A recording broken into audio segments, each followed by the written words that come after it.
Existe tudo. As demandas que chegam para a administração pública hoje, elas são de toda ordem. Eu vou te citar ah, várias ouvidorias para reclamar do galo do vizinho que canta às 4 da manhã e querendo uma atuação da vigilância sanitária. É uma Uhum. demanda inusitada que você Uhum. pensa, Sim. né, que não vai chegar numa procuradoria, chega. O cidadão tem o direito dele, sim, ao sossego, a Perturbação, né? dormir, essa perturbação, tem uma questão sanitária envolvida, se não houver um cuidado quando se tem esses animais dentro, né, do perímetro Perímetro urbano. urbano. Mas veja, aí você tá lá com um monte de outras demandas, a coisa pegando fogo e tá ali de novo aquela situação e que saída você vai arrumar? Quem vai lá apreender o galo, né? O que você faz com esse galo depois que apreende? Uhum. Não dá para fazer brodo, né? Você não pode dar esse destino a ele, você tem que achar uma saída. E você fica demonstrado, você não tem muito o que fazer. E isso é o cachorro do vizinho, é o galo que está cantando de madrugada, é brigas entre vizinhos que vêm para a prefeitura para a gente resolver, e daí você diz, mas olha, cidadão, a gente não tem como resolver isso aqui, você precisa contratar um advogado, você precisa ir lá Uhum. resolver na área civil, no direito de vizinhança, mas as pessoas não querem isso, elas querem que o poder público resolva as suas questões.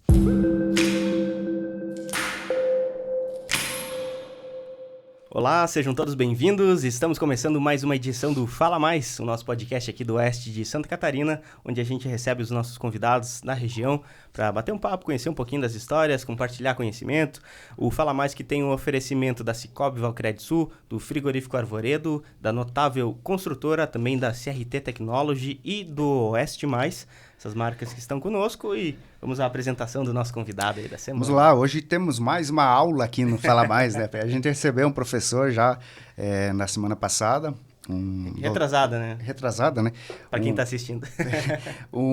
Ele é pró-reitor e é vice-reitor, Vice-reitor aliás, na UNOESC, né? de Chapecó. E pessoal que não acompanhou, tá disponível no Fala Mais de 2 semanas atrás. E hoje a gente está recebendo ele, que é advogado, procurador municipal na Prefeitura de Xanxerê, tem escritório de advocacia no município e também é professor universitário nessa mesma UNOESC, da qual veio o nosso convidado de algumas semanas atrás. Fernando Dalzotti, seja muito bem-vindo ao Fala Mais. Bom dia, obrigado. Legal, cara. Como a gente gosta de iniciar a nossa conversa aqui, a gente já recebe muitas pessoas que são nossas conhecidas e tantas outras que nós nunca tivemos o contato, né? E como é o caso contigo, Fernando. Então, a gente gostaria que você fizesse, digamos, uma autoapresentação, né? O Jonathan já leu brevemente o currículo, né? Onde é que você trabalha, quais são os seus ofícios, mas que você trouxesse um pouquinho de informação a respeito de ti, da tua carreira profissional, enfim, né? Uhum. Eu sou natural de Xanxerê e moro em Xanxerê. Estive um curto período fora e estou trabalhando, né, na área pública desde 2013, quando eu assumi esse cargo de procurador municipal. Sou casado com a Daniele, pai do Lourenço, da Serena, e leciono, né, como vocês disseram, na UNOESC, leciono as disciplinas de direito penal, processo penal, toda essa área criminal, né, seja a criminologia, a execução penal. Lá também eu estou há mais de 10 anos, leciono desde 2014, e tenho circulado, né, nesse campo entre as paixões, né, o direito penal, essa área da criminologia que eu gosto muito desde a formação, aliado também à área do direito administrativo, do direito público, que é a área da minha carreira profissional no serviço público. E na iniciativa privada, a gente advoga a parte pública, mas também advoga a parte empresarial. Então, a gente mistura um pouco de tudo, circulo por todos esses lugares. E, é claro, sempre tentando aliar, né? Porque as áreas do direito, elas se conectam. Então, sempre a gente consegue fazer conexões entre essas áreas diferentes. E, é claro, né? Fazendo isso na rotina do dia a dia, como eu circulo em várias atividades, né? Eu não tenho lá uma ocupação profissional única, a gente tem que reservar o tempo ainda para a família, para as outras questões, para cuidar dos filhos. Então, é uma rotina diária sempre muito louca. Por isso que a gente, né, tentou marcou aqui, porque não é fácil encaixar um horário, mas hoje a gente conseguiu. Estamos aqui. E estamos aqui para a gente bater um papo legal sobre, né, isso, sobre direito, sobre família, sobre o que vocês quiserem conversar. Isso aí, E legal. você falou aí, divide entre as paixões, né? Paixão direito penal, uma delas que tu comentou. Cara, como é que desperta a paixão sobre esse tema, esse assunto? Como é que você chegou até Na aí? faculdade eu já tinha um interesse por essa área, né? Eu acredito que todo mundo quando vai fazer a sua formação, né? Falo sobre o direito, que é a minha, mas eu acredito que nas outras áreas também, com o tempo você vai descobrindo o que gosta, né? Porque as áreas são muito amplas. E o direito, ele é isso, né? É uma área muito ampla. Então, nós temos, pense no curso de Direito, durante esses 5 anos, diversas áreas que são estudadas, né? Nós começamos lá estudando matérias introdutórias sobre a história do direito, né? E vamos evoluindo para isso até chegar nas matérias mais específicas, como a área civil, a área trabalhista, tributária, previdenciária, o direito penal. E lá na faculdade, no momento da formação, eu já tinha um interesse muito grande em entender. Eu acho que até porque hoje eu vejo, né, que a minha vontade de estudo ou de crescimento é a pessoa. Muito mais do que conhecer as leis, o meu interesse é saber sobre as pessoas, é conhecer as pessoas, é entender o ser humano. E eu acho que isso que me provocou no direito penal, na área criminal, porque entender um ser humano que erra a esse ponto, né, do descumprimento das leis, que erra a esse ponto de violar coisas tão caras, tão importantes para a sociedade, isso é intrigante. E a gente não falou sobre isso, né? Mas durante o meu curso, durante a faculdade, eu passei num concurso público. Eu fui durante 10 anos, antes de trabalhar na prefeitura, eu fui durante 10 anos agente penitenciário. Então, eu trabalhei numa unidade prisional no presídio de Xanxerê por 10 anos. E nesse período, eu tive um contato com essa vivência de cárcere, de pessoas Em que época foi? Foi de 2002 a 2012. Então, eu tenho 20 anos de formado agora, esse ano. E, né, parte dele, eu estive no serviço público estadual, ainda quando eu estava cursando a faculdade, eu assumi esse cargo. E a outra parte no serviço público municipal. E aí, nesse período que eu estive lá, que eu passei por esse cargo na minha carreira, que me mostrou muita coisa. E essa questão do estudo do direito penal, da parte criminal, ela foi reforçada ali. E foi isso também que me trouxe, posteriormente, subsídios, vamos dizer, práticos, porque, né, além dos teóricos, para poder lecionar. Porque é muito importante, é claro, a formação teórica para você poder lecionar matérias como essa, mas sem alguma vivência prática fica muito limitado, né? Os meus alunos costumam né, falar sobre... muitas vezes a gente tenta deixar mais leve, porque vejo você vai dar uma aula de direito penal, vai falar de crime.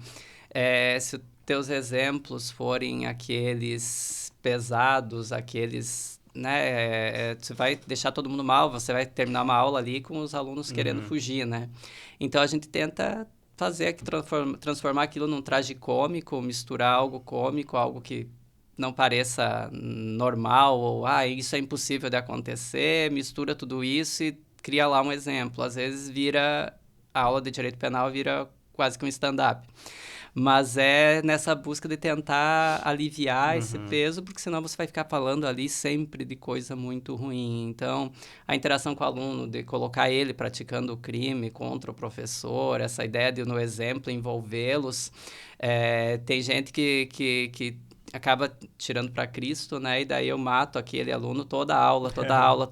Daí é uma hora de dizer, professor, tô cansado de morrer, toda aula você me mata. Então, é o vilão, a isso, vítima. ou é vítima ou é vilão, mas a gente faz isso para tentar aliviar, porque a realidade, ela é bem mais pesada, mas vamos deixar para viverem isso depois, mais adiante, quando começam a pegar casos práticos, seja na formação ou posteriormente na vida profissional, se entenderem por seguir essa carreira.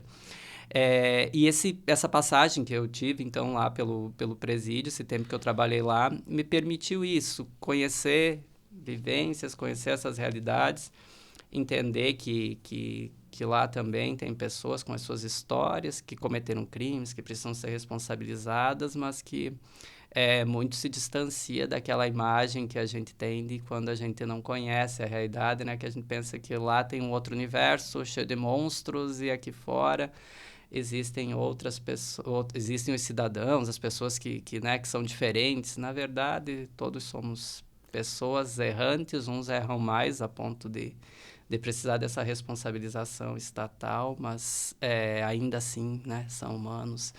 E é esse caminho que a gente percorre, levando para a sala de aula isso e tentando desmistificar, porque independente do crime praticado, todo mundo tem um direito à defesa e é isso que o aluno vai ter que entender no curso de Direito, né? E ainda nessa área, Fernando, do direito penal, você teve alguma outra experiência prática no caso de, por exemplo, acusação ou defesa de casos reais? Você trabalhou nessa frente? Num período, porque explicar a minha né, ocupação, vamos dizer, o meu cargo público. A partir do momento que eu estava né, no presídio, trabalhando no cargo de agente penitenciário, eu não podia advogar, mas lá dentro eu tinha uma gerência de execuções penais, então onde eu fazia parte de execução penal dos apenados. Então, os pedidos né, que gerassem alguns benefícios para eles, como as progressões de regime, saídas, uma prática de execução penal. Posteriormente, depois que eu assumi o cargo público na prefeitura, no meu cargo de concurso público, sendo procurador municipal em 20 horas semanais, eu só não podia advogar contra a fazenda pública, mas eu podia exercer a advocacia privada. E eu fiquei num período somente nesse cargo e na advocacia privada, então tive a oportunidade de fazer advocacia criminal por um tempo, trabalhando defesa. Mas, posteriormente, fui convidado para assumir um cargo de procurador-geral no município, e esse cargo ele é a chefia da Procuradoria Municipal, então, para esse cargo, eu ficava impedido da advocacia privada. Então, eu tive que parar com isso e fiquei por 6 anos, até agora, recentemente, quando eu né, deixei o cargo, né, e estou voltando. Então, agora eu volto e vou voltar a fazer isso, vou voltar a atuar na advocacia criminal, coisa que eu estava impedido em razão desse cargo que eu ocupava até então, que também contribuiu muito, né, para o meu crescimento. Foi uma experiência muito importante, né, estar no cargo de procurador-geral por todo esse tempo. Mas agora eu volto e quero, né, realizar outras coisas, novos desafios, porque é isso que movimenta a gente, né? Então, vou voltar, sim, a trabalhar com a advocacia criminal e voltar a atuar na prática, não ficando agora só no campo acadêmico, só na sala de aula, né? Você está deixando, só para ficar claro, você está deixando o cargo de procurador? O cargo público, o cargo comissionado, desculpe, né? Mas o cargo efetivo eu continuo nele, que daí ele me permite essa flexibilidade. E aí o cargo comissionado, que era o cargo de procurador-geral, eu, né, fiquei nele até o final do mês de janeiro. E agora estou trabalhando num outro projeto, estou retomando a advocacia privada e trabalhando no projeto de uma empresa de consultoria. Então, né, vamos arrumar mais coisa para fazer, tá porque certo. que tá pouco. Entrando um pouquinho nessa parte que tu comentou agora do procurador-geral. Bom, como eu falei antes da gente começar a gravação, nós recebemos pessoas das mais diferentes áreas de atuação aqui dentro. E as pessoas que nos acompanham também. Tem as que conhecem o convidado, mas tem as que não simplesmente nos acompanham como o projeto, né? E especificamente falando sobre procurador-geral, isso, né? O que é essa função dentro da administração pública? Então, toda administração pública ela precisa ter a sua área jurídica, né? A área que cuida dos interesses jurídicos da administração, né? Eu costumo dizer não do prefeito, mas da administração como um todo. Municípios menores tendem a ter assessorias jurídicas, cargos comissionados, né? Cada prefeito vai lá, escolhe o seu, coloca lá por um período. Xanxerê, em 2019, nós fizemos uma reforma administrativa e a gente criou a estrutura da Procuradoria Municipal. Quando eu entrei num cargo de concurso, mas o cargo existia, mas não existia a estrutura do órgão. Então, a gente criou o órgão em 2019. Ao criar o órgão, a gente entendeu por bem de criar a figura do procurador-geral, que é o chefe desse órgão, e aí outros cargos, né, dando uma maior, deixando mais robusta a parte jurídica do município de Xanxerê. E aí, de 2019 para cá, quando esse cargo foi criado, eu fui convidado a assumi-lo. E fiquei lá, né? Trocou prefeito, o convite veio para permanecer, permaneceria agora, a convite do prefeito Oscar, mas, né, entendi que para a minha carreira profissional, para as minhas questões pessoais e familiares até, eu precisava declinar do convite e seguir outros projetos. O procurador municipal, que é o meu cargo de concurso, ele é o responsável por fazer a defesa do município em juízo. Então, toda vez que há uma ação contra o município, é esse procurador municipal que atua, é responsável por fazer a consultoria das dúvidas dos servidores, dos secretários, do prefeito, dar esse direcionamento para que os atos da gestão, da administração, eles sejam praticados dentro da legalidade, que é um dos princípios da administração pública. E o procurador-geral, então, ele é a chefia desse órgão, né? Então, é ele o responsável pelas decisões, por, né, essas questões que envolvam a procuradoria, os caminhos, os posicionamentos na área jurídica. A gente sabe que, né, existem divergências, entendimentos, então é preciso que alguém consolide isso e dê uma palavra final na área jurídica, dentro da administração. E aí essa é a função do procurador-geral, gerir o órgão, né, tomar essas decisões finais, que vão sempre ser uma forma de orientação ao prefeito, nunca tirando dele, do gestor maior, o poder da decisão, mas a orientação jurídica, de que forma ela vai, em que posição ela vai citada, isso o procurador-geral decide, entrega ao prefeito um parecer e cabe a ele acolher ou não, sabendo das consequências finais quando há um erro, um descumprimento da lei, uma violação, os impactos que isso gera.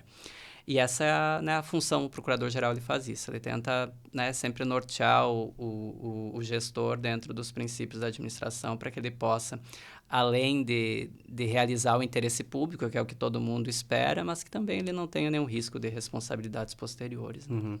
E esses princípios, eles são, obviamente, baseados nas leis, mas as leis, hora e outra, elas são mutáveis. Uhum. E como é que é esse dia a dia de você estar sempre se atualizando do que é certo hoje, daqui a pouco, amanhã, já não é mais correto? Uhum. Dentro da administração pública, essa parte principiológica, ela se mantém, né? Então, você sempre estando norteado por princípios como, né, vamos pensar a legalidade, o gestor público ele precisa do suporte legal para realizar seus atos, moralidade, né, veja, isso é um princípio, mas também é um valor muito importante de sociedade, inalterável, vamos pensar assim, se a gente for falar no âmbito de alterações legislativas, isso é muito imutável. Impessoalidade, né? Vamos levar a todos o interesse, trabalhar sempre no interesse público e não no interesse de fulano ou de beltrano. Uhum. Então, esses valores, eles norteiam as ações da administração pública e baseado neles, você não tem muita margem de mudança. Mas a legislação que decorre deles e que traz aí as minúcias de como se faz, né, essas questões da administração pública no dia a dia, essa sim se altera, né? Tivemos recentemente uma alteração na lei de licitações que mudou todo o cenário, né? De fazer as contratações públicas. Então, sim, a gente precisa estar sempre se atualizando. Como eu leciono uma matéria diferente, eu acabo tendo na área criminal, tendo que me atualizar para o estudo, para levar para a sala de aula os alunos a informação mais atualizada. Na administração pública, no trabalho do dia a dia, essa mesma forma, quando você vai mexer com alguma coisa na área privada, a legislação também muda, né? Leis trabalhistas, por exemplo, atuando na advocacia empresarial. Então, a vida daquele que escolheu a área jurídica é isso, estar em constante atualização, reciclagem, porque nós vivemos num país em que as leis, elas são alteradas, nós temos um arcabouço legislativo gigantesco e leis muito antigas sendo utilizadas que vão sendo remendadas, sabe? Uhum. Então, nós pegamos nosso Código Penal, por exemplo, de 1940, Veja, uma legislação dizendo que era crime lá em 1940, você aplicar hoje, é pensar que isso é loucura, mas não, é porque ela foi sofrendo alterações e vai lá, pincela uma coisa aqui, altera outra ali. E você tem que estar constantemente ligado nessas alterações legislativas para poder estar, né, atualizado no mercado. Tem que acompanhar, de qualquer forma, muito a política, né? A política de Estado mesmo, né? Que Isso. a Câmara Federal, né? O Senado. Isso, a gente tem que estar atento a isso, a esses movimentos que acontecem, até para saber o que se projetar para frente, Sim. né? Vamos pensar, quando fala da área criminal, a gente vive certos ciclos, sabe? Nós temos momentos que a legislação criminal, ela tenta arrochar mais, ser mais rigorosa, aí ela dura um tempo, não se sustenta, ela flexibiliza. Aí a população reclama, tá muito fácil, né? O cara vai lá, comete uma coisa, já sai livre. Aí vem um novo ciclo ali, dá mais um rigor. Aí colocam mais gente na cadeia, não investem, as coisas estão lá explodindo, aí eles dão uma flexibilizada. Então, esses são ciclos que eles estão, a legislação sofrendo uma influência de questões que são de política criminal, que são mais relacionadas a investimentos do poder público, a essa política pública de segurança pública no país. E nós ficamos vulneráveis a isso, né? Todo momento que esses ciclos acontecem de alteração de leis, maior ou menor rigor, nós precisamos nos atualizar. Em 2019 tivemos um pacote anticrime que trouxe uma proposta de um maior rigor, mas que, se for olhar as alterações na prática, muitas delas não cumpriram com essa missão. E que hoje também ele vai sendo já alterado, seja com pontuais alterações legislativas, seja por decisões judiciais que dizem que isso ou aquilo é inconstitucional ou inaplicável. Sim. Então, a gente está ali. Não basta acompanhar apenas o movimento legislativo, mas também o jurisprudencial, que é o judiciário dando os contornos a essa legislação. E aí, isso também altera a nossa prática no dia a dia, e até mesmo o olhar que a gente tem que dar para aquela matéria ao passar para o aluno, por exemplo, numa sala de aula. Não dá para esconder dele que, embora na lei esteja escrito isso, na prática vai se aplicar diferente, porque a jurisprudência é outra. E isso é o que se comenta sempre sobre a insegurança jurídica. Né? Tem relação com isso, então? Sim, nós temos muita alteração legislativa e, além dela, nós temos decisões judiciais que são divergentes. E isso em todas as áreas do direito. Isso não é uma questão só da área penal, da área criminal. Nós temos na administração pública mesmo isso, né? Enfrento um caso lá em Xanxerê no mesmo Tribunal de Justiça de Santa Catarina, nós tivemos para casos idênticos decisões diferentes, totalmente diferentes. Uma seguindo uma linha, outra seguindo outra. Isso vai ser uniformizado quando ele for subindo, né, ao STJ, ao STF, possivelmente sim. Mas até lá, como que fica a resposta a esse jurisdicionado, a esse cidadão que buscou a justiça, né? Em situações idênticas, um tendo um tratamento, outro tendo outro. E aí entra a nossa função.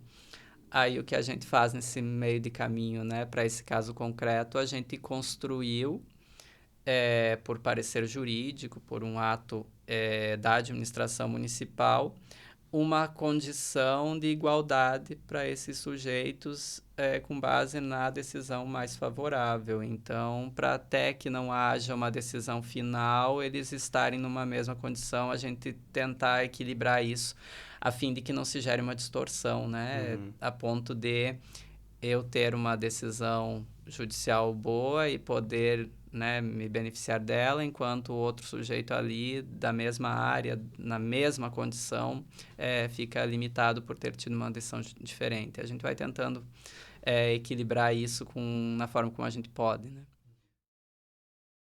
Fernando, essa quantidade de recursos, digamos assim, né, que o processo vai caminhando de uma esfera para outra, vai subindo, no caso, até chegar ao STF ali, né?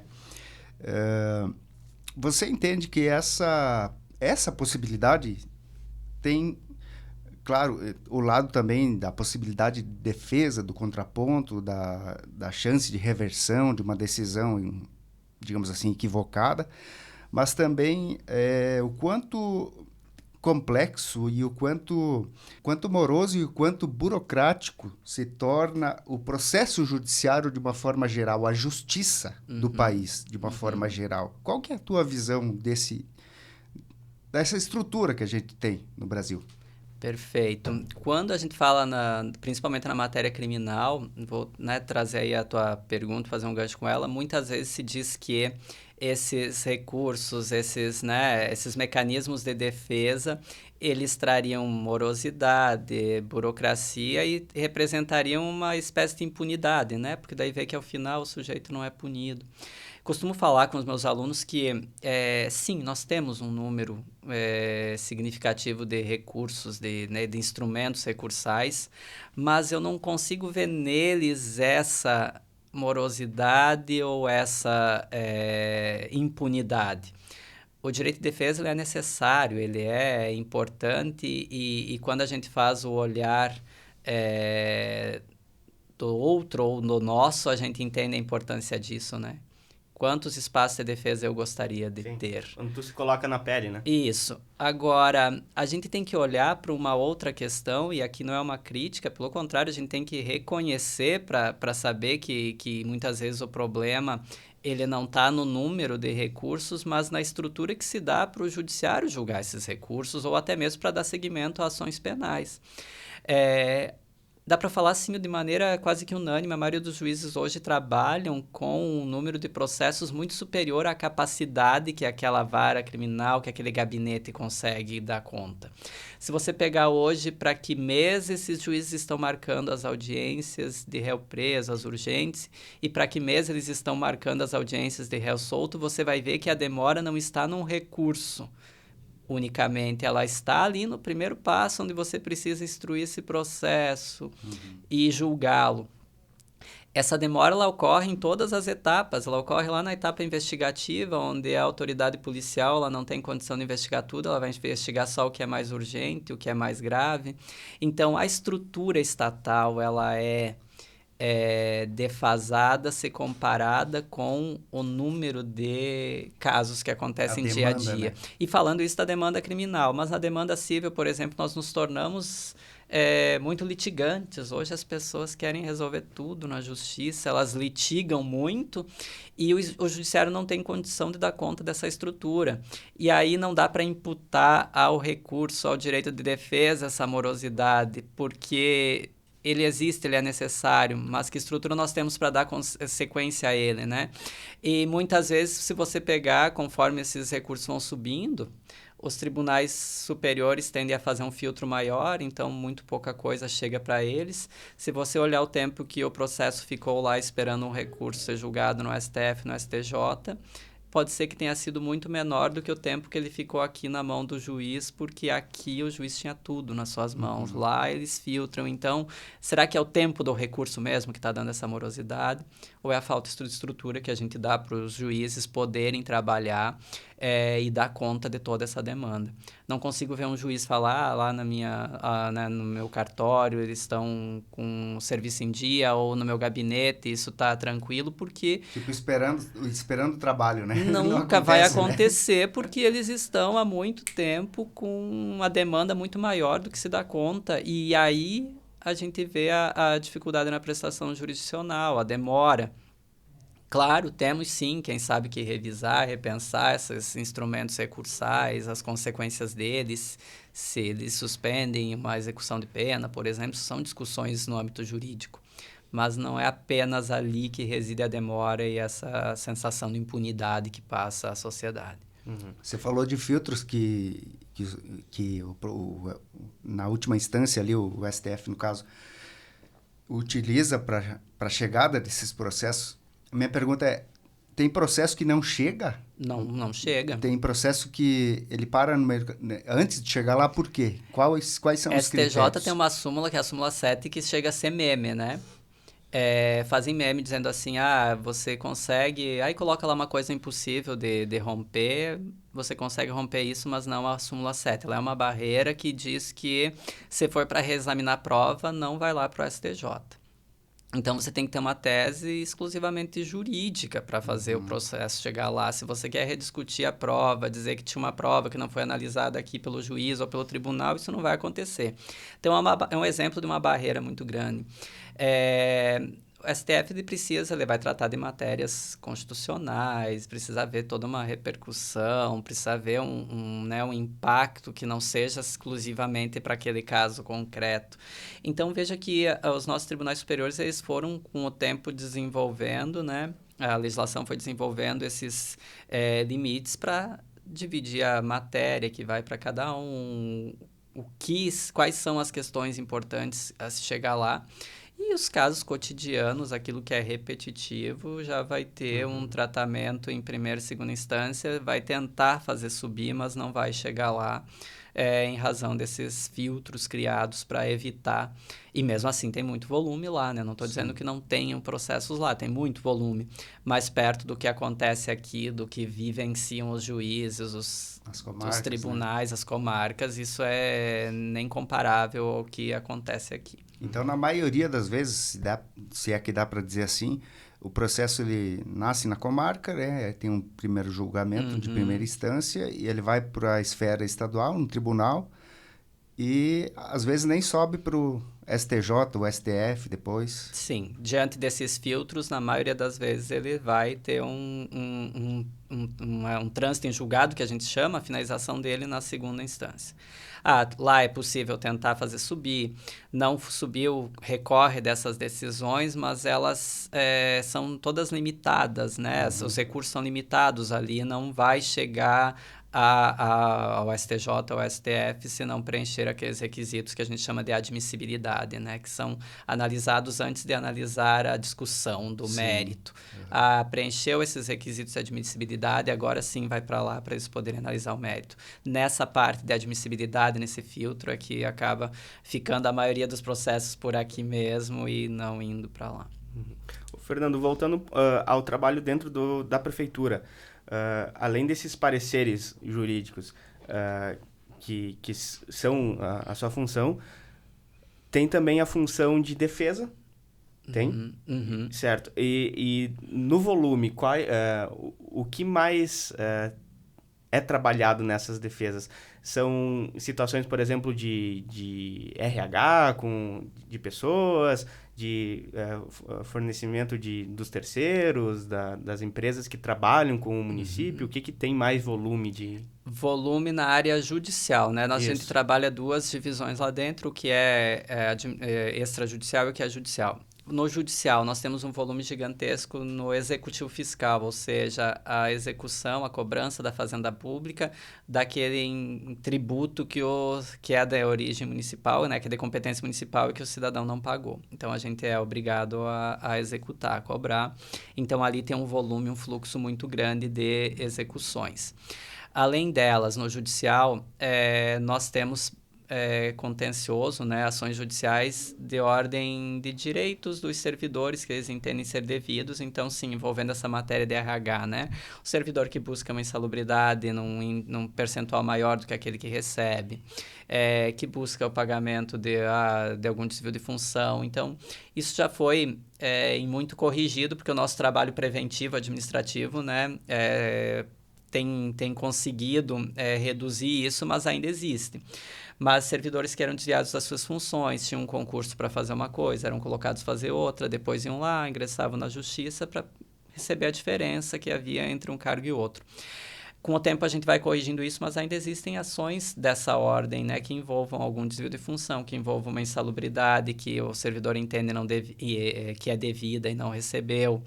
Então, nessa parte do contencioso, na parte judicial, a gente vê o volume aí, mas temos outras ações de toda a ordem, né? Indenizatórias. Para ter ideia, o município ele acaba se tornando muitas vezes responsável, ou seja, solidariamente ou subsidiariamente por atos de terceiros, né? Então, Pega, por exemplo, se acontece algum problema no hospital, ele recebe recursos do SUS, ele recebe recursos do município, o município é um dos fiscalizadores do serviço dele, um erro médico acontece lá dentro, a ação é contra o hospital e contra o município. Lá vamos nós fazer a defesa do município. Um terceirizado, né? Uma empresa terceirizada que é contratada para prestar serviço de limpeza. Não cumpre com as obrigações trabalhistas com o seu empregado, ele entra contra a empresa, mas entra contra o município. Vamos nós lá na Justiça Trabalhista defender o município dessa questão. E questões outras inusitadas, né? Tudo recai a responsabilidade para o município. Se você sair hoje na rua, tiver uma lajota da calçada mal colocada, você cair e se ferir, é o proprietário do estabelecimento ali da frente que tem a obrigação de manter a calçada, o passeio público, mas é o município responsável por fiscalizar. Lá vamos nós de novo como réus nessas ações. Então, todo dia é dia para nós. Lá o volume é gigantesco, todo dia a gente tem ações e tem ações novas chegando e sempre com temas novos, porque é uma clínica geral ali, Sim. né? Não tem como especializar, porque vem de tudo, cai tudo ali para nós. Sim. Você falou que o maior volume é esse primeiro ali do fiscal, né? E tem algumas situações que ele acaba não fazendo sentido, porque, querendo ou não, geram custos também para o município fazer essas cobranças judiciais. E, às vezes, a pessoa, enfim, está devendo para o município, digamos que seja um valor X. O município vai ter que gastar mais do que aquele valor X para cobrar. Mas, legalmente, precisa ser feito. Isso, e a gente daí, o que a gente faz? A gente tem legislação municipal nos autorizando a não mover ações até um determinado limite, né? Então, nos valores que são muito irrisórios e que o custo do processo geraria aí uma despesa muito maior, um dispêndio muito maior para receber, a gente usa outros mecanismos, né? Protesto, negativação, mas não usa a ação judicial para cobrá-los em razão dessa relação custo-benefício, né? A administração pública ela também é gerida regida por um dos princípios que é a eficiência. E não nos parece eficiente você gastar mais para receber do que você tem para receber e talvez possa nem receber, né? Porque é uma loteria, né? Se a pessoa não tem bens no nome, se ela não tem o que se penhorar, o que se bloquear, não vai ter nem o retorno daquilo que você investiu para movimentar esse processo. Então, é por conta disso que, geralmente, os municípios legislam, criando um patamar mínimo, né? A exemplo do que faz Estado e União, né? Criando valores mínimos para mover uma execução fiscal. O corpo jurídico hoje da Prefeitura de Xanxerê é formado por quantas pessoas? Hoje nós temos um procurador-geral, subprocurador, 2 consultorias jurídicas e aí o meu cargo, que é o cargo de concurso, só sou eu, então eu sou o único concursado, os outros são cargos comissionados. E aí dentro da estrutura a gente tem servidores de carreira que recebem algumas funções comissionadas para estar, né, coordenando algumas questões. Então, além desses cargos que eu citei, no apoio nós temos mais 4 pessoas e 2 estagiários de pós-graduação. Então, essa é a equipe toda para gerir tudo isso.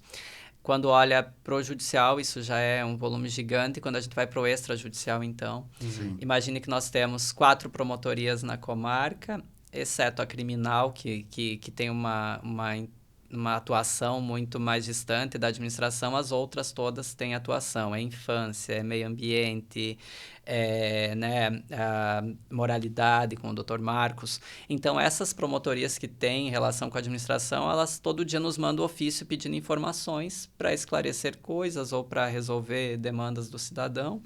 Então, há um volume muito grande de troca de informações entre órgãos públicos. Nós temos que prestar informações à Câmara de Vereadores.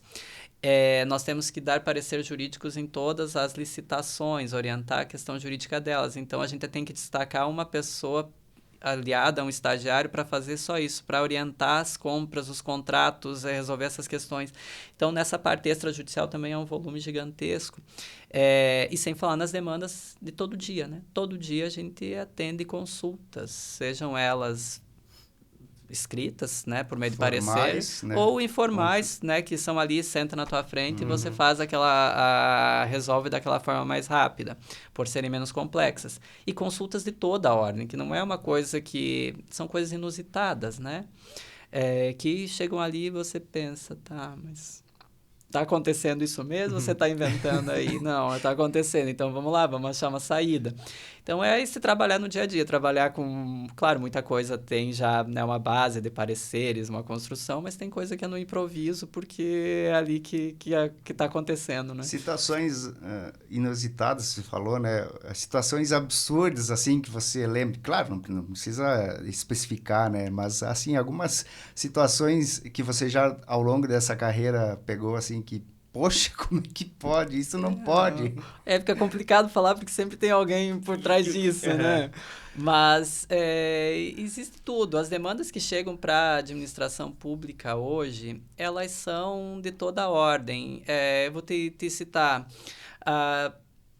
várias ouvidorias para reclamar do galo do vizinho que canta às 4 da manhã e querendo uma atuação da vigilância sanitária.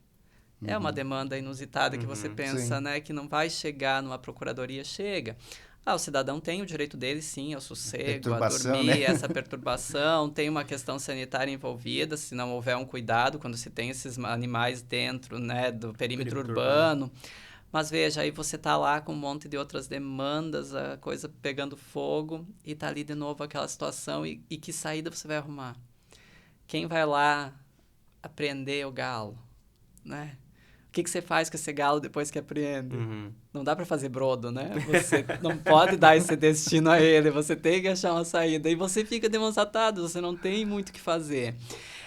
E isso é o cachorro do vizinho, é o galo que está cantando de madrugada, brigas entre vizinhos que vêm para a prefeitura para a gente resolver, e daí você diz, mas olha, cidadão, a gente não tem como resolver isso aqui, você precisa contratar um advogado, você precisa ir lá resolver na área civil, no direito de vizinhança, mas as pessoas não querem isso, elas querem que o poder público resolva as suas questões. Curioso também, um dia eu atendi, porque a gente faz um filtro, né? Questões que envolvam essa parte jurídica ou essas questões que ninguém sabe de quem acaba lá no jurídico para a gente fazer esse filtro. Mas o filtro de vocês não é tão rígido igual ao do STF. Não, pelo contrário. O nosso filtro ali, a gente acaba...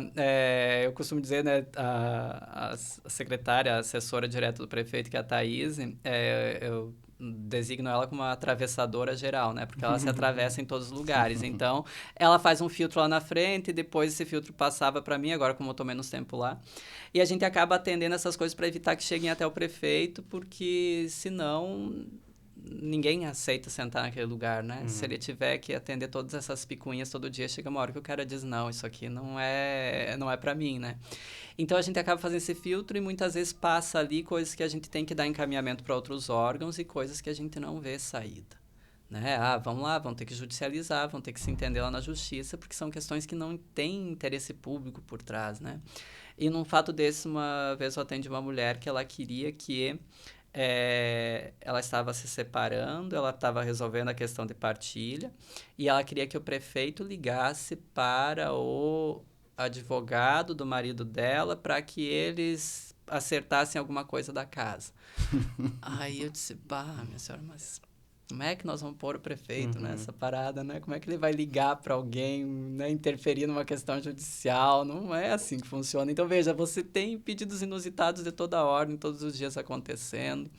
E a nossa função lá é olhar pelo aspecto do interesse público, o que é possível fazer, e o que for privado, pessoal, a gente tem que declinar, não dá para envolver, mas sempre dando uma orientação de algum órgão que possa ser procurado e que a pessoa possa encontrar lá.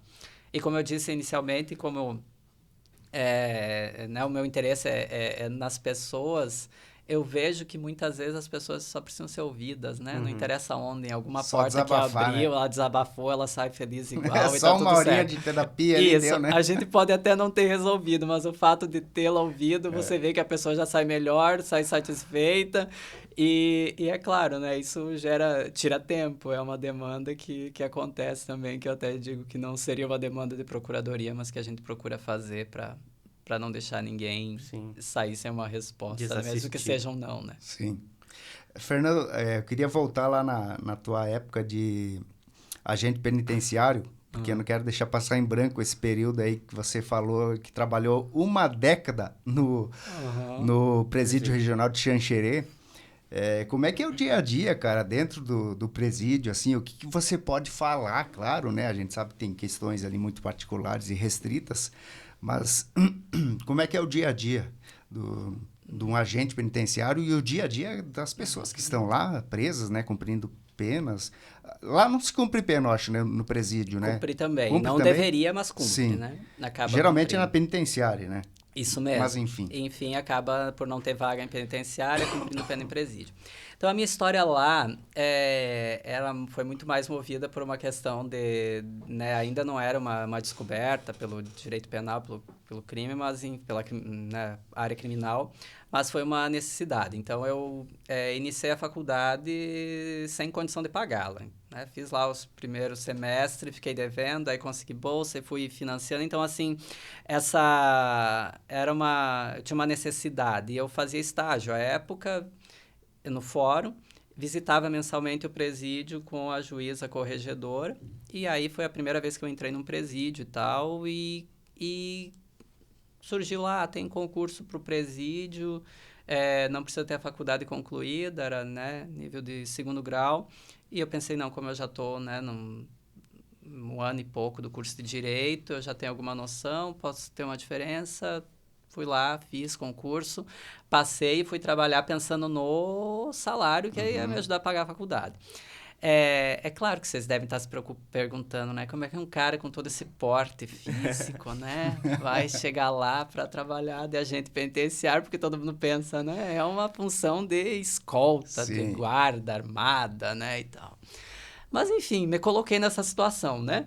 E ao chegar lá,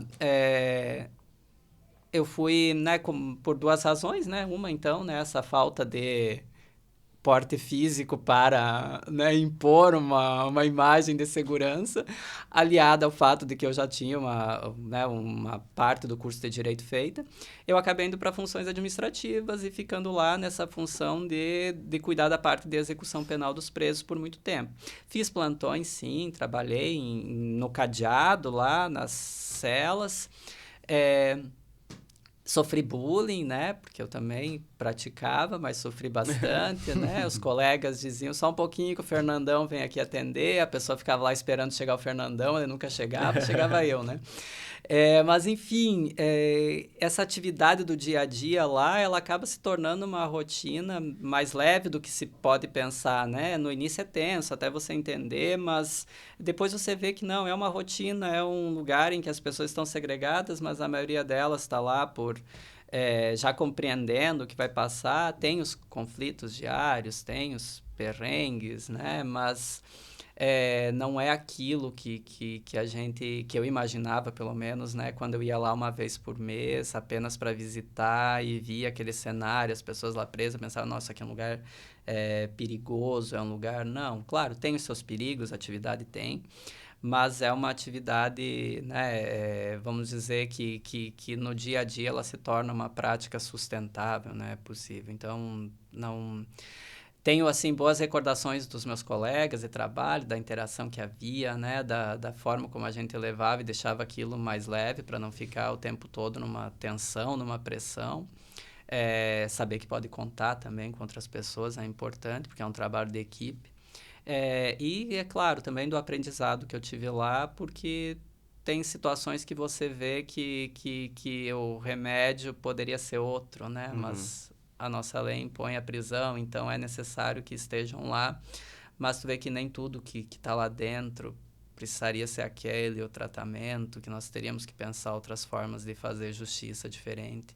Assim como tem aqueles que estão lá dentro que você fica aqui fora discursando, mas vai ressocializar, e tu vê que não, nunca vai se resolver, porque... Tem os dois lados, né? Tem 2 lados. Tem coisas que são intransponíveis na formação do ser humano e que eu penso que não é a prisão que vai resolver, só que nós não temos um meio de neutralizar esse sujeito, né? Então, é a prisão o remédio que nós temos. Mas é um remédio meio generalizado, né? Generalizado, isso mesmo. Para todo mundo é o mesmo remédio e nós vamos ter lá um sujeito irremediável e outro que, quem sabe, a dose está muito pesada e estão todos ali no mesmo lugar. Como você disse, né? Tem gente que nem deveria estar lá cumprindo pena e está lá cumprindo pena, outros que não, né? Que estão ali provisoriamente, estão aliados a esses que já estão lá há algum tempo maior. Então, toda essa problemática, ela interfere no resultado final, né? É uma contaminação, muitas vezes, ou até mesmo, hoje, como a gente tem facções, crime organizado muito forte, acabar levando lá um sujeito que, quem sabe, não precisasse estar recolhido provisoriamente por algo menor e que acaba tendo contato com um sujeito faccionado, acaba se faccionando, entrando.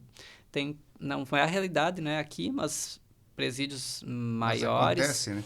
Presídios maiores não tem nem para onde o preso ir, né? Quando ele chega na prisão, ele tem que escolher para qual galeria ele vai e cada galeria pertence a uma facção, então automaticamente ele precisa escolher a qual ele vai se faccionar naquele momento.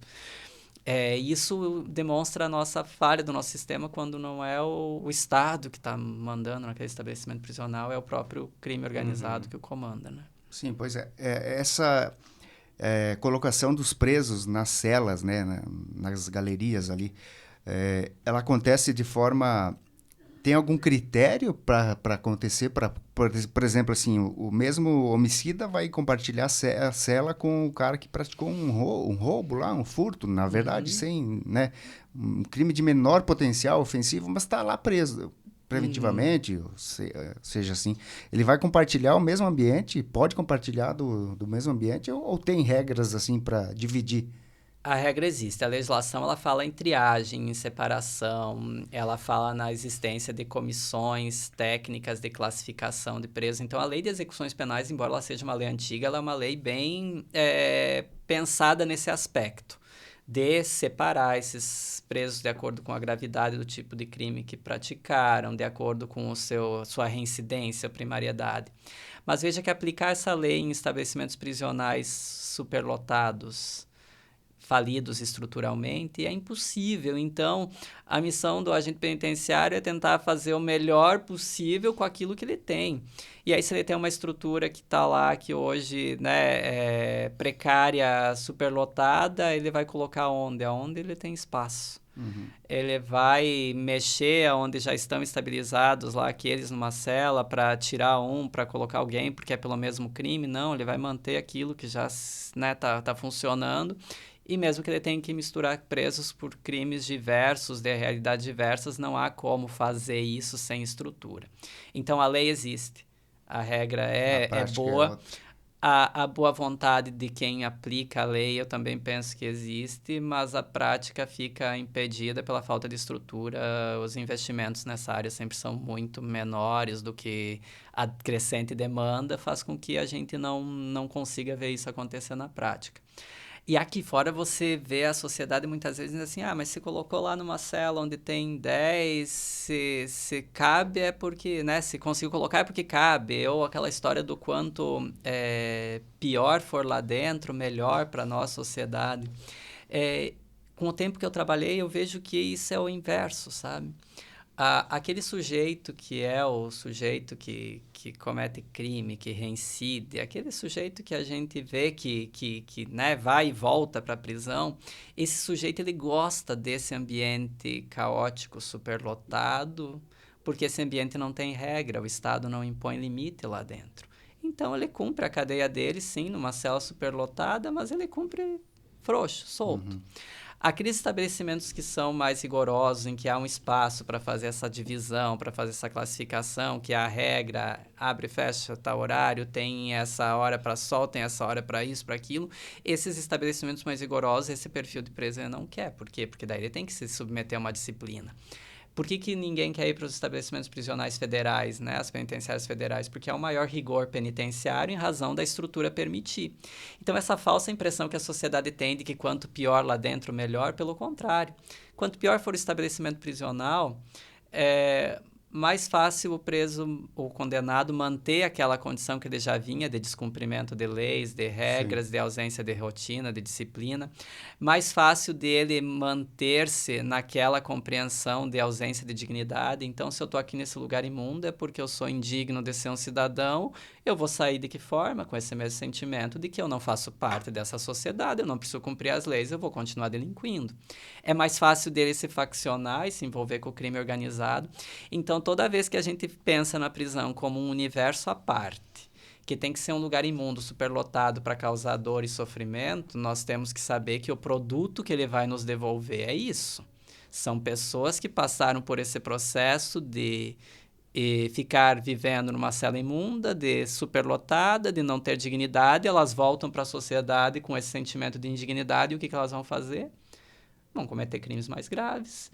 Então, não há como a gente pensar numa ferramenta como essa que nos traga um resultado. O sujeito vai passar por esse martírio todo, nós vamos transformar a vida dele no inferno dentro da prisão, e aqui fora ele vai vir, né, como um sujeito agora, um cidadão de Renovado. Vai bem, ficar com medo de voltar para renovado. lá, né? Não acontece Não isso. vai né? acontecer isso. Então, o que a gente precisa entender? O que a gente quer, né? A gente quer uma prisão que castigue, que torture, que maltrate, ou a gente quer uma prisão que tente melhorar essas pessoas para que elas voltem melhor? Porque é a prisão o nosso remédio hoje. Nós não temos pena de morte, nós não temos prisão perpétua, nós temos que pensar, então, no que volta, né? Qual é esse produto que a cadeia está nos entregando aqui fora. E é por isso que a gente defende muito as penitenciárias industriais. É por isso que em Xanxerê a gente está com esse projeto, né? O prefeito criou um distrito industrial, reservou uma área lá de 30 mil metros para o estado de Santa Catarina para construir uma penitenciária industrial lá. Para quê? Para que se tenha espaço de trabalho, para que se ofereça ambientes de dignidade a essas pessoas e que aqueles que aprenderem algo com isso possam voltar para a sociedade melhor, possam voltar com uma qualificação, possam voltar para o mercado de trabalho. Vai resolver a vida de todo mundo? Não. Não teremos mais criminosos? Não, não é isso que a gente está dizendo. A gente está dizendo que se houver uma pequena parcela que tem jeito, nós precisamos dar essa oportunidade, porque é esses que a gente precisa resgatar. E para isso é preciso estrutura e investimento. Essa parte é a parte da ressocialização que a gente vê muito, por exemplo, em Chapecó, né? Inclusive os presos fazendo serviços públicos, né? Esses dias tinha ali, eles estavam fazendo limpeza de canteiros, fazendo a pintura dos meios-fios, né? Então, eu acho que essa parte, de fato, né? Eles têm também uma progressão de pena, né? Que acaba ajudando nesse sentido, mas eu acho que o principal é essa reinserção na sociedade e essa inibição, digamos assim, da contaminação lá dentro do presídio, né? Para que ele não saia pior do que entrou. Isso. Em Xanxerê, em menor proporção, a gente também tem isso. A gente também se utiliza da mão de obra carcerária para algumas atividades e remunerando-os, é claro. E isso mostra que é possível, né? Que é possível, e mesmo que, né, com a experiência que eu tive, o tempo que eu estive lá dentro, mesmo que você não mude esse sujeito, a passagem dele dentro da prisão enquanto ele está trabalhando, ela se torna mais fácil. Mais fácil para ele e para a administração prisional. Porque aquela frase de que cabeça vazia é oficina do diabo, ela faz muito sentido dentro de uma prisão. Você imagine um cara lá, todo dia, sem ter nada para fazer, pensando aqui fora no que deixou ou no que ele vai fazer quando sair. Isso é uma maquininha ali de preparar o pior. Então, ocupar, né? Imaginem homens trancados todo dia sem gastar energia física, sem fazer um movimento, sem trabalhar. Essa é a questão. Como isso pode causar uma ebulição dentro da prisão e dificultar até mesmo a administração prisional. Então, o trabalho é necessário, seja para ocupar aquele tempo, seja para tornar mais fácil a gestão da administração prisional e, quem sabe, se conseguir, né, para preparar esse sujeito para um retorno melhor à sociedade. Então, o trabalho prisional ele é fundamental, além de gerar esses benefícios, né? Ele pode encurtar o tempo de segregação do sujeito, o que é positivo para ele, vai sair antes da data prevista, e positivo também para o sistema prisional, porque é uma vaga que está abrindo num lugar em que uma vaga é preciosa, né? Nós aqui fora sabemos quando alguém vai preso e logo está solto, né? O movimento que isso causa, esse sentimento de impunidade. Por quê? Não tem como inventar espaço onde não existe, né? Então, se a gente conseguisse, através do trabalho prisional, tirar esse sujeito antes, né, e de uma maneira melhor para a sociedade, isso também vai gerando essa rotatividade e abrindo vagas, já que não há construção de novos estabelecimentos. Fernando, muito legal essas tuas experiências aí, né? Principalmente essa dentro do presídio, eu acho que é são curiosidades, na verdade, que são de quase 100% da população, né? Uhum. Que está aqui fora, né? Claro, né? Não de quem está lá dentro. Mas assim, para a gente virar um pouco a página, você tem 2 filhos pequenos, né? Bebês ali, né? Começando a caminhar agora, começando a viver. E uma coisa interessante, que eles te despertaram para criar um projeto que está sendo implantado no município de Xanxerê. Eu queria que você falasse um pouquinho sobre essa iniciativa. Uhum. Eu tenho o menino, o Lorenzo, ele está com 2 anos e 8 meses, a Serena fez 1 ano agora. E eu acho que todo cara, quando, né, pensa, meu Deus, o que eu vou fazer agora, né? A criança vem sem manual, né? A gente não sabe o que fazer, como educar. E cada um tem as suas vivências, as suas experiências, né? Eu venho de uma educação muito rigorosa, e vou dizer rigorosa, né? Isso tá bem resolvido entre eu e meus pais, mas enfim, rigorosa e violenta, vamos dizer, porque foi a forma como eles aprenderam, né? Eles foram educados dessa forma, eles transmitiram aquilo que eles aprenderam e a gente, né, tem que respeitar, honrar isso. Mas não necessariamente a gente quer replicar. E eu pensava muito nisso, né? Nessa forma rigorosa, né? Até mesmo muitas vezes violenta, em que eu fui educado. E eu fui buscar estudar sobre isso. Então, gosto muito, né? Como eu falei antes, de entender as pessoas. E ali eu fui ver que o desenvolvimento humano ele se dá numa área de como essas experiências podem impactar no futuro. E descobri que às vezes coisas que eu precisei tratar no futuro, elas são disso, né? Mas eu não sou uma pessoa tão proativa, eu precisei ir lá estudar, fazer curso, me soltar. Por que eu precisei destravar isso? Porque lá atrás eu fui travado de alguma forma, dizendo, isso aqui não, você não pode, os limites que, né, aquelas crenças limitantes que colocaram dentro da gente. Então, por que a gente tem isso? Porque em algum momento lá atrás isso foi plantado, em algum momento você precisa destravar. É trabalhoso, né, destravar. Eu não era uma pessoa que me comunicava assim, eu precisei trabalhar isso por muito tempo. Eu não era uma pessoa que né, tinha uma confiança de falar. E quando você vai dar aula, por exemplo, como que você faz, né? Então, tudo isso precisou ser trabalhado e eu reconheci que isso veio lá de trás. Como não errar com os meus filhos, né? Como permitir que eles possam... O caminho deles possa ser mais leve. Aí eu comecei a estudar sobre isso, sobre desenvolvimento humano, sobre... educação positiva, comunicação não violenta.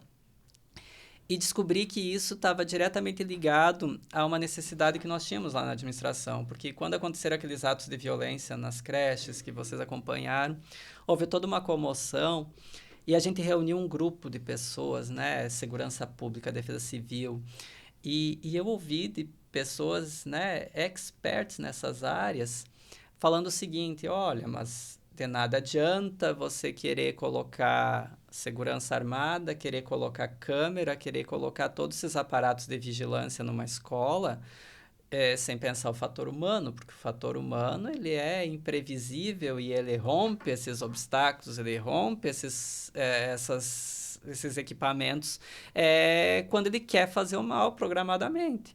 Então, mesmo que a gente venda a imagem de que com isso estaria tudo bem, não estaria, né? E aí a gente começou a pensar, tá, mas de que forma nós vamos trabalhar isso então? Fazer um trabalho que possa ser aliado a essa questão de segurança. E aí veio esse projeto que a gente, né, enquanto Procuradoria, desenvolveu junto com a Secretaria de Educação, que é a Escola da Paz.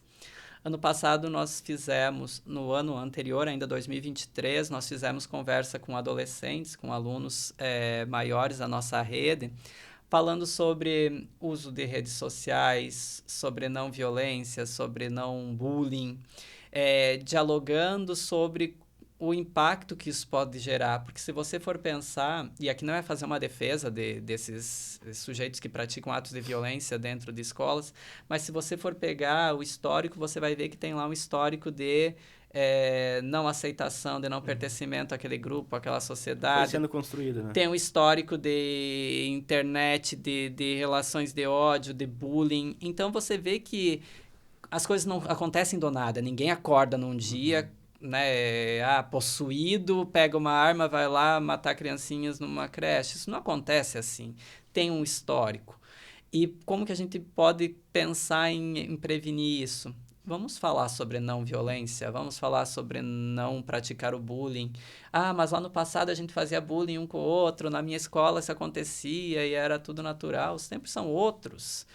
E as coisas têm sido muito mais potencializadas hoje. Então, a gente fez esse projeto, em 2013 a gente conversou com os adolescentes sobre não bullying. 2023. E 2024 a gente passou por todas as escolas falando com pais e professores sobre a criação de uma cultura de não violência nas escolas.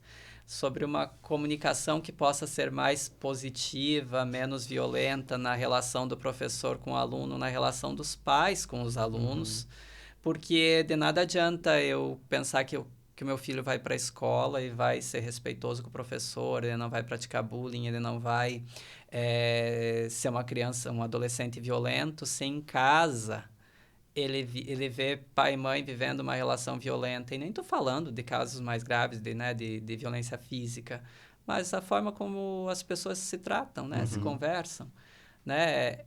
Veja, se o meu filho chegar na escola e chamar a colega de gorda ou implicar com o cabelo dela, isso é negativo, é bullying, isso vai fazer mal. Mas e se ele vê eu fazendo isso em casa com a minha esposa? Como que eu vou explicar para ele que na escola não pode, que na escola é errado, mas se em casa ele vê que é certo, que dentro da relação familiar aquilo está ok? Como é que eu quero que ele não grite com a professora se em casa ele vê pai e mãe gritando um com o outro? Então, é esse diálogo que a gente levou para a escola para mostrar para os pais que não dá para esperar da escola um milagre, não dá para a escola ser um ambiente de paz, um ambiente seguro, se nós estamos vivendo relações violentas, até na comunicação, muitas vezes. E aí, nessas conversas, até a gente falava, né, de uma questão, até de certa forma engraçada, mas, né, vamos dizer, tragicômica. Um pai dizia assim, mas o meu filho lá, né, tá grande e a gente era obrigado a trabalhar desde criança. Ele, a gente não pode pôr trabalhar, não tem vontade de trabalhar, e aquela, nessa reclamação que os pais têm. E a gente falava o seguinte, de que forma você tem apresentado o trabalho pro teu filho, né? Porque, veja, se você ensina a criança que o trabalho é um castigo, se você não se comportar, você vai ter que fazer isso. Se você ensina a criança que para ela conseguir a coisa boa, ela tem que passar pela ruim, que é o trabalho. Você só vai ganhar o doce se você lavar a louça, se você fizer isso. Ou pior, se você sai para trabalhar e diz assim, vou ter que trabalhar. O que você está plantando na cabeça dessa criança, desse adolescente? Que o trabalho é ruim, que o trabalho é castigo, que o trabalho não é bom. Então, aí a gente quer depois que ele tenha amor pelo trabalho, que ele desperte nele o trabalho. E aí uma professora contou uma passagem que ela fez uma atividade com os alunos, crianças, e ela pediu para uma menina onde a mãe trabalhava. E a menina respondeu, no inferno. Aí, possivelmente, devia ser filha de advogada, né? Só pode. Mas veja, por que essa criança respondeu assim? Porque provavelmente todo dia a mãe sai e diz assim, eu vou lá para aquele inferno, ou volta e diz, eu estava naquele inferno. Veja, essa criança não aguento mais esse inferno. Vai ter prazer por trabalho? Veja, você está plantando ali todo dia sementinha, dizendo que aquilo é ruim, aquilo é ruim, aquilo é ruim, e depois você vai lá e diz, não, vai lá, filho, que é bom, vai ser bom para você. Vai pro inferno. Vai pro inferno que vai ser bom para você. Então, veja, a gente também precisa corrigir isso, né? E essas conversas com os pais, e principalmente com os professores, ela serviu para nós, enquanto aprendizado, demonstrar que a gente não tem como trabalhar isolado, né? O pai fazendo o papel dele em casa, o professor fazendo o dele na escola e cada um seguindo uma linha, né? Se eles não se complementarem, não se unirem, não se abraçarem, isso vai ficar pela metade ou vai gerar até mesmo confusão, né? Eu tenho um modelo na escola, eu tenho outro em casa e qual que eu vou seguir? Mas depois, lá na frente, ele vai fazer as escolhas dele. mas é que pode ser tarde. A gente tem estudos que geraram lei, inclusive, né? Não são estudos jurídicos, são estudos de neurocientistas que mostram que os primeiros anos são fundamentais no desenvolvimento da criança. Então, o marco legal da primeira infância, que é uma legislação, ele serve para isso, para reforçar que a vivência que a criança tem nos primeiros anos de vida vai impactar na personalidade, no que ela vai ser lá na frente. E a gente precisa estar atento para isso, né? Até por uma questão, né, até mesmo de desenvolvimento. Mas determinados países têm, né, desenvolvimento humano, desenvolvem tecnologia, desenvolve isso, desenvolve aquilo. Como é que é a formação, né? Vai olhar lá como é que eles investiram nas suas crianças lá no primeiro ano. Veja que até mesmo um aspecto nutricional pode fazer a diferença lá na frente, né? O acesso que essa criança teve a tudo aquilo que ela precisa no aspecto nutricional pode fazer com que ela tenha maiores potencialidades lá na frente. Aí a gente restringe tudo isso da criança, lá na frente a gente quer um mini gênio sem ter feito esforço nenhum. E é todo esse aspecto que a gente levou para essas rodas de conversa nas escolas para discutir isso, discutir a importância de nós pensarmos o futuro, a segurança nas escolas, a paz nas escolas, mas num olhar de que somos nós responsáveis, né? Não são eles. Não é a criança, não é o adolescente que vai fazer da escola um ambiente de paz. Somos nós que precisamos fazer isso nas nossas relações fora da escola, para que eles levem isso para dentro da escola. Sim. Isso aconteceu em forma de palestra? A gente não quis chamar de palestra, a gente chamou de rodas de conversa, né? Eu mediava, direcionava, mas a gente buscava provocá-los a falar, né? A criar um espaço. E a ideia é dar seguimento a esse programa criando os mediadores nas escolas para que eles possam ser ali aqueles que vão continuar reforçando. E também conversar com as crianças, com os menores, né? Que a gente ainda não fez essa etapa, que é um volume muito grande, mas de conversar também com as crianças para, né, trazer essa ideia de que você pode resolver no diálogo, que exista lá na escola um ponto de referência, essa pessoa que é o mediador, que é o conciliador, que resolve esses conflitos no diálogo sem precisar do castigo, da força, da imposição, porque o diálogo ele pode te fazer compreender aonde está começando esse problema do bullying, esse problema da ofensa, da perseguição, que às vezes acontece entre alunos. E isso pode levar, pelo diálogo, a uma construção de um ambiente melhor, de um cenário melhor, né? Sempre lembrando que a gente está lidando com crianças, com adolescentes, que são os seres que estão em formação ainda, sim. né? Eles não estão prontos e eles precisam desse suporte do adulto. Ponte Serrada, inclusive, nesse ano passado, na verdade, teve a implantação de um projeto semelhante, que inclusive, tem um trocadilho com o nome da cidade, né? Que é a Ponte para o Diálogo. Que legal. Que foi implantado nas escolas e está em andamento, né? Foram definidos mediadores também para cada escola, né? E esses mediadores são responsáveis por mediar conflitos que acontecem nas escolas, entre aluno e aluno, entre aluno e professor, às vezes até entre pais ali, né? Então, é interessante porque muitas vezes aí você evita, inclusive, uma situação que pode se tornar judicial, né? Pensando lá na frente. Então, justamente. você consegue resolver através do diálogo, da conversa. E essa é a mesma ideia. E isso tem esses programas, eles têm a origem aonde? Eles têm origem naquilo que a gente chama de comunicação não violenta. Né? Ou no direito a gente fala na justiça restaurativa, quando você procura resolver conflitos pelo diálogo, pela restauração e não pela imposição de dizer um certo e um errado e simplesmente por ali. Então, toda essa origem, né, dessas linhas, elas estão diretamente ligadas a uma ideia de comunicação não violenta, de justiça restaurativa, e aplicar também, né, na formação dos filhos, quando eu tento, né, é um desafio, né? A gente vem de uma formação diferente. É um desafio você fazer isso em casa quando eu, né, vejo situações limites com o meu filho, principalmente maior, que é a fase dos 2 anos, a da birra, a fase que não sabe o que quer, então uma hora quer testar, isso. Né? Eles vão testando e os limites. Ele quer isso, daí você dá, não quer isso, e assim volta e vira aquele... Mas aí o que você tem que sempre respirar e pensar, né? Você está diante de uma criança. Né? Quem que é o adulto ali? Quem que tem a capacidade de controlar a emoção, de se autorregular? É você, é o adulto. É isso que você tem que transmitir para a criança. Então, é essa compreensão. E eu vejo que muitas vezes a gente, quando eu dialogo com pessoas, até mesmo nessas conversas, roda de conversas com pais, quando a gente dialogava, a gente ainda tem pessoas que entendem, não, mas eu apanhei e não morri, estou aqui hoje. Era rigoroso e eu não morri, estou aqui hoje.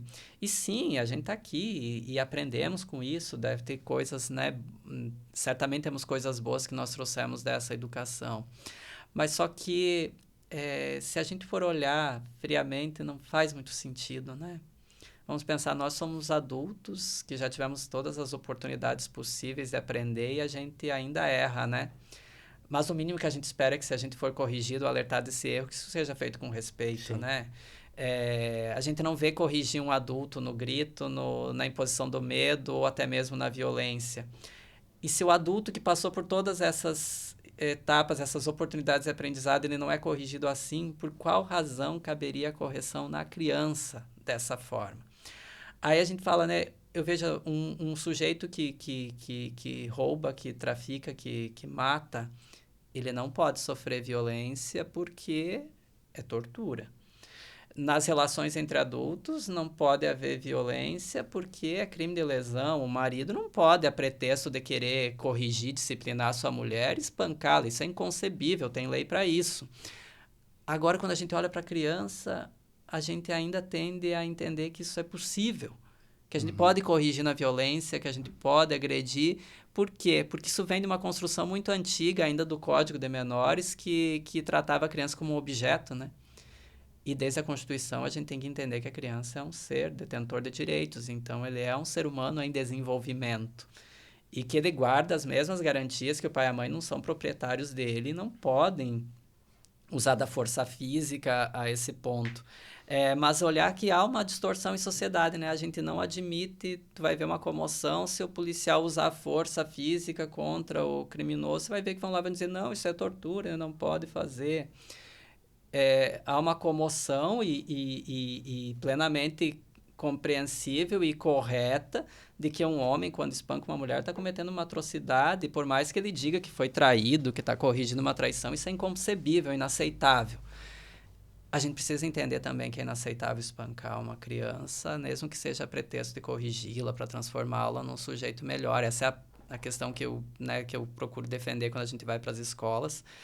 Sei que muitas vezes eu vejo pai e mãe torcendo a cara lá, que não estão satisfeitos com isso, mas eu sinto na necessidade de falar, porque não há como a gente defender um ambiente de paz se a gente está pregando que as coisas se resolvem com violência. Eu não consigo ver o reflexo disso na escola positivo, né? Se em casa eu digo que dá para resolver na violência, que o mais forte impõe, que a força impõe, que isso se resolve, eu não tenho como impedir que ele não vá replicar isso lá na escola e que resolva suas relações com a violência. Não é nem eu falar, né? Porque as crianças, elas são geralmente educadas pelos comportamentos. Não pelo que você fala, mas pela forma como você se comporta. Né? Perfeito. Eu vejo que a absorção é muito maior daquilo que é visto, né? Daquilo que é visto na prática, no cotidiano, do que aquilo que é falado, né? Muitas vezes a criança está com a cabeça lá na lua quando você está tentando passar para ela um sermão ou, né, explicar alguma coisa. Mas se você está agindo... Agora faz para ver, se não está o olhinho correndo ali, logo replicando aquilo, porque, né, achou bacana, achou legal. Então, o tamanho da responsabilidade que a gente tem, né, seja enquanto pai, enquanto professor, porque os nossos professores hoje, em muitos lugares, quando há, né, período integral, eles passam a maior parte do tempo das crianças, elas passam com os professores e não com os pais. Então, o tamanho dessa responsabilidade que a gente tem, e se a gente quer pensar num futuro, numa sociedade menos violenta, se a gente quer que fatos tristes, trágicos como esses de violência em escolas nunca mais aconteçam, nós precisamos pensar como evitar isso no aspecto da construção de um ambiente de paz, de respeito, e não apenas pensar em aparato e estrutura, porque não vai ser suficiente para conter, né? Bom, Fernando Dalzotti, muito obrigado pela tua presença aqui no Fala Mais. Quero te parabenizar, né, por essa iniciativa, né, também desse projeto que foi implantado ali recente em Xanxerê e agora vai ter a ideia que tenha andamento, continuidade, né? Também te parabenizar pelo teu profissionalismo, né? Pela tua carreira profissional que você construiu e vem construindo, vai construir, né? Dentro do setor do funcionalismo público, né? No privado também, com o escritório, como docente em universidade. Então, parabéns para ti. E mais uma vez, muito obrigado pela vinda aqui. Ok, isso eu que agradeço a oportunidade. Nossa, nem vi o tempo passar aqui. Foi um bate-papo muito legal. Parabenizar vocês também, né? Conheci um pouco mais sobre vocês hoje, a história aqui, né, desse podcast, todas as pessoas que passaram por aqui.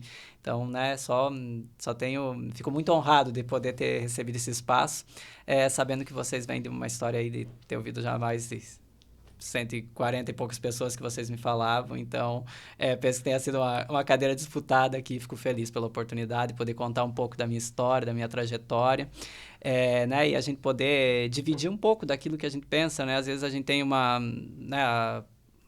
espaço muito limitado, né, em que você se relaciona com as pessoas profissionalmente e poder falar um pouco de outros assuntos também, foi muito bacana, foi uma manhã muito legal aqui. Legal, cara. Esse é justamente um dos objetivos do Fala Mais aqui do nosso projeto, que é justamente receber as pessoas para compartilhar, né? Deixar aqui registrado. Tem as pessoas que estão acompanhando agora, nos assistindo, né? Inclusive, muito obrigado. Mas também de deixar registrado, né? Você rememorando algumas situações do teu passado, da tua trajetória, trazendo para a gente deixar aqui guardadinho, né? Na memória, para que daqui a alguns anos você possa também revisitar esse conteúdo, né? Rever ele. Então, o objetivo, eu tenho certeza, foi atingido mais uma vez aqui no nosso quadro. Muito obrigado mais uma vez, né, por ter aceito o convite. A gente conseguiu te trazer, né, alinhamos as nossas agendas. Enfim, agradecimento especial. Obrigado. E também, novamente, agradecendo a vocês que nos acompanharam em mais esse episódio. Quem está chegando também pela rede do Fernando, né? Fica aqui o convite para se inscrever no nosso canal, curtir o vídeo, acompanhar os demais episódios que já foram para o ar, os que irão ao ar agora nessa temporada. E um agradecimento especial às marcas que fazem o projeto acontecer, né? Que são a Cicobi Valcred Sul, Frigorífico Arvoredo, Notável Construtora, CRT Technology e o Oeste Mais. Pessoal, acho que é isso. Semana que vem a gente está aqui de novo. Valeu, abraço.